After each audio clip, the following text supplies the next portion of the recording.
What's up, guys? It's Brownman from AchievementHunter.com, and today I have the man, the myth, the legend, Jeffrey Ramsey, everybody. Hey, what's up, dude? How's it going? It's going pretty well, and we're getting stand-in, and this achievement was a bitch. To say it nicely. Yeah, to put a pleasant spin on it. Yeah, so to get this achievement, you have to bring the survivors to quote-unquote paradise. Right, the original survivors, which are the guys from the previous zombie maps. Yes, exactly. Alright, so there's multiple steps to this. The first step is to get power, and this is the first thing you should be doing anyway. Yeah. And to get power, you just go on the very first boat, which is to the right of where you spawn.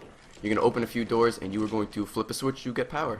Which we should point out, too, this is, there are two achievements related to this, one in co-op, one in single player. The co-op one gives you the achievement for single player, but no one in the world is smart enough to do it yet. No, we've messed around for many hours trying to figure out the co-op one. Dude, we probably spent more time, or at least I personally probably spent more time trying to figure out the Ensemble Cast achievement and fail than I have with any other video game. Yeah, there's nothing like putting 6 hours into achievement and have nothing to show for it at all. Yeah, it's fucking terrible. Alright, so once you turn on the power, you're going to go into the lighthouse. This is like the little basement area of the lighthouse. You're going to want to knife the door. You're going to hear the survivors behind the door, and they're going to mention a fuse. So I'm going to fast forward a little bit here, but I'm going to stop when they're going to mention like the fuse exactly. Yeah, we should probably mention that it's a good idea to stand here and let them go through their entire dialogue, because we had some problems where if we'd walk away too fast, it would just stop, and then we would be kind of like boned and have to start over again. Yeah, exactly. Also, while doing this, I do have a crawler just roaming around, so I have all the time in the world, and George is just on the other side of the map. If he gets close, you can always lead him away. You'll see in the video I get a little bit close. I think even right here, George Romero's right there. But anyway, once they're done talking, the fuse is in this room. It's either on that table, on the table opposite the room, or we were playing with somebody earlier who said they found it in a filing cabinet in the room. Once you do that, you go down and you insert the fuse right in the little fuse box thing there. Then they're going to do the whole spiel, and then they're going to talk about generators now. Oh boy, the generators. Yeah, this was... I actually got good at destroying the generators. There's one right there. That's exactly what they look like. I'm going to leave that one for last just because it's out in the open and we got to come back here anyway. And you don't want to kill your crawler. Yeah, or George Romero, who have me pinned in this room as I dance around them. By the way, we should mention, just in case you don't know what a crawler is, if you cook a grenade and throw it at the feet of a zombie, you can blow its legs off. And then they just kind of crawl around, hence the name crawler. Slowly. And as long as there's one zombie left on the map, they can't start the new wave. So you can basically, if you cut the legs off of the final zombie in your round, you can basically run around the map unabated. Yeah. So you want to try and do that.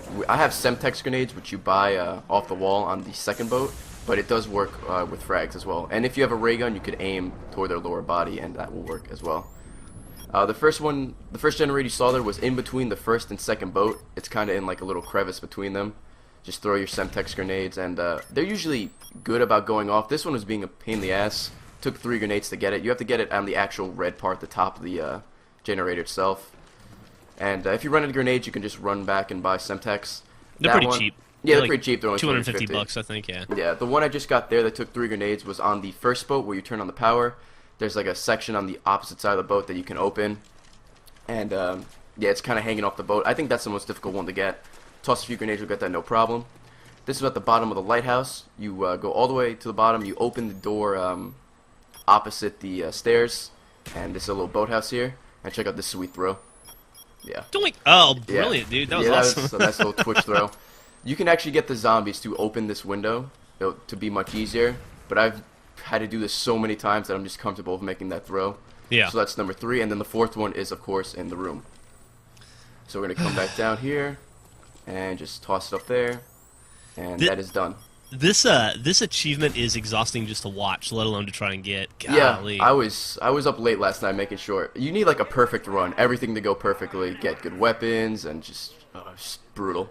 It sucks. The random box can really ruin your day on this fucking achievement. Yeah, there was literally one sequence where I got a pistol, like dual pistols, and the Magnum, and I just want to kill myself because that's almost like $2,000 wasted on just handguns. Hey, what perks do you have? Right now, the green one I have is sleight of hand, so you aim down sight and reload faster. The red one, which is very important in when you're playing single player, is Juggernog, which allows you to take 5 or 6 hits as opposed to 2. And the blue one is Quick Revive, which is available from the start. You just look across the water and it's on there. Yeah. And when you go down, you get right back up by yourself. How much does the Juggernaut cost? 2,500. The sleight of Jesus. hand is 3,000, and the quick revive is only 500. But anyway, once you do the whole generator thing and they do the whole spiel, I forgot the name of the German scientist, but he's going to mention something about a goldenrod. And if you listen right after that's done, you're going to hear this kind of beeping noise. And this is exactly what it is. This isn't in co-op, by the way. This is only in single player that we found. You come outside and there's a little light flashing off in the distance. Yeah. That orange thunderbolt thingy just means the pack-a-punch machine's moving. And that's exactly what it looks like. It keeps pulsating in what looks like to be like a pattern. And turns out that's Morse code. Yeah, for anybody that was born 150 years ago and actually has used Morse code, you'll know that there's a cute little hidden message in there. Yeah, and you'll be like, oh, I know what that means. You guys are stupid. But after trial and error, you have to come all the way back to the first boat. We're going to go all the way back up to where the power was, and go to the captain deck more specifically. And loosely translated, this is what it means. You're going to want to pull this left lever once. You're going to pull the right lever 3 times and spin the wheel twice to the right. Now, I didn't touch this at all previously. If you touched it previously, it might be a little difficult to get the wheel. And it's important to note that, because the wheel can be confusing, there's like a dark handle on the wheel. It just needs to be at the 5 o'clock position. Yeah. And once you do that, you'll hear some kind of boat in the background, and... Hey, what's that? Oh, hey, green light, submarine. Pointing right to the lighthouse. And I'm like, oh, that's pretty cool. I'm eventually going to go check it out and show you what it does. Just scan her over here. And like you said, that does not work in co-op, no matter how hard you try. No. Well, not that we found. Maybe it is, maybe it's something different, but we don't even get up to the Morse code part in multiplayer. But when you get to the lighthouse here, you see it goes like all the way to the top here. I'm just going to clear the debris to show you.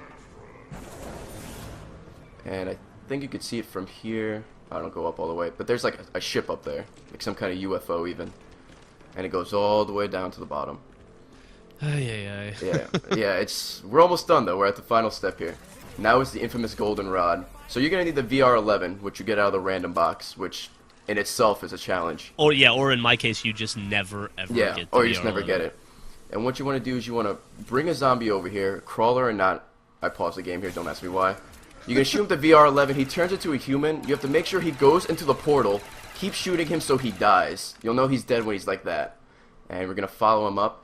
It's pretty good. A better idea would be to do this with 2 zombies so the round doesn't start like a fresh round here, which is kind of stupid. Like, I tried this previously with another one, but I didn't shoot him, so he just went straight up and nothing happened.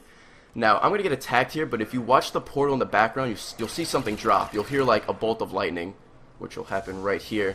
Now just watch the portal in the background. You can kind of see it like fall. See, that was it right there. Alright, now it's down there. I'm just going to kind of cut to me. I almost die here. Let me just get the hell out of the way. Dude, come on. Yeah, there were so many times I'm like, oh, just don't choke, Ray. Please don't choke. Because this is across like 3 different runs. Anyway, once I clear the zombies, you come back down here. And there's the goldenrod. The fucking goldenrod. Fucking, yeah, exactly. The bane of our existence. So, I'm going to grab that. I'm going to kind of kite these zombies. By the way, if you're looking for a place to kite zombies, just run this circle down here. You can get them behind you, and they can kill them as you please.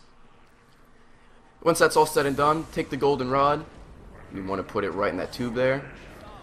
Which is where you put the vodka in co-op. Yeah, and you don't have to do the vodka in single player because you can't, knife it and catch it. So that's why that whole thing is skipped.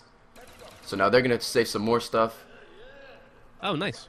Yeah, and I don't pick that up because I'm have the crawler there. Yeah. But I do get myself pinned back here, so I do have to open the door. So pretty much what they're saying in there is, okay, you finished everything for us. We're going to get out of here. Thanks for helping us. And then you hear, like the fuse breaking. That's exactly what it sounds like. And it's all you got to do is go in there and knock the fuse. I'm just dancing around because I have some crawlers and George there. So once I go in there, you see the fuse is kind of sparking. You knife it. And you hear a cat for some reason. Dude, I wish that's how it worked at my house. Yeah, you just knife it. It's like, okay, we're good. We're good. Break we don't need to trip, yeah, exactly. Stick a fucking knife in it. Get a butcher knife and just swipe it. But once you do all of that, and there you go, stand-in, 35 gamer score. It's that simple. Yeah, exactly. And then you get the Wonder Waffle. You get a cool little gamer picture as well. But I mean, nobody's used gamer pictures since like 2005. Yeah, exactly. And just to show the Wonder Waffle on George, and just to prove that George is a beast, you shoot him and he just laughs at you the whole time. But it's cool that you have it at least for 30 seconds. But for more videos, guys, check out achievementhunter.com.